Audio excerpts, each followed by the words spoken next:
மதுரை மாவட்டம் அலங்காநல்லூர் கீழக்கரையில் நடைபெற்ற ஜல்லிக்கட்டு போட்டியில் மாடு முட்டியதில் மாடுபிடி வீரர் ஒருவர் பரிதாபமாக உயிரிழந்தார்.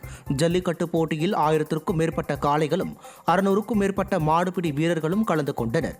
போட்டியில் பங்கேற்ற கச்சிராயிருப்பு கிராமத்தைச் சேர்ந்த மகேஷ் பாண்டி என்ற இளைஞர் மாடு பிடித்தபோது நெஞ்சில் மாடு முட்டியதில் படுகாயம் அடைந்து பரிதாபமாக உயிரிழந்தார்.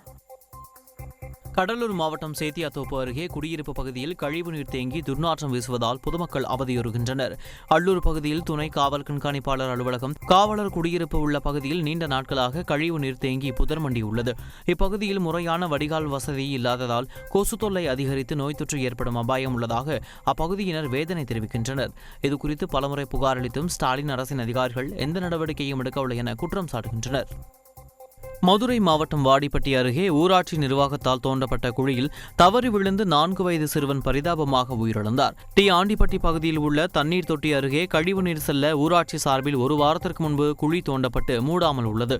இந்நிலையில் அப்பகுதியைச் சேர்ந்த கேசவன் மற்றும் ரோஷன் ஆகிய 2 சிறுவர்கள் வீட்டின் அருகே உள்ள குடிதண்ணீர் தொட்டியில் விளையாடிக் கொண்டிருந்தனர். அப்போது இருவரும் எதிர்பாராத விதமாக குழியில் விழுந்து நீரில் மூழ்கினர். இதில் கேசவன் நீரில் மூழ்கி உயிரிழந்த நிலையில் ரோஷன் சிகிச்சை பெற்று வருகிறார்.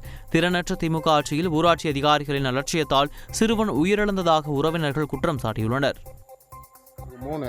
விளையாண்டுக்கு இருந்தவங்க அந்த குழிக்குள்ள மழை 2 நாள் மழை பெய்ய வெட்டிய தண்ணி உள்ளே இருந்து ஒரு ஆள் மட்டும் தண்ணி இருக்குது. அந்த தண்ணிக்குள்ள வந்து 2 குழந்தையுமே விழுந்துருச்சு. விழுந்ததுல ஒரு குழந்தை வந்து அந்த தண்ணிக்குள்ள மூழ்கிருச்சு. ஒரு குழந்தை மேந்துக்குள்ள தூக்கிட்டு போயிட்டாங்க. அந்த ஒரு குழந்தை வந்து இப்போ வாடிப்பட்டி மார்ச்சுவரில் இருக்குது, இறந்து போச்சு.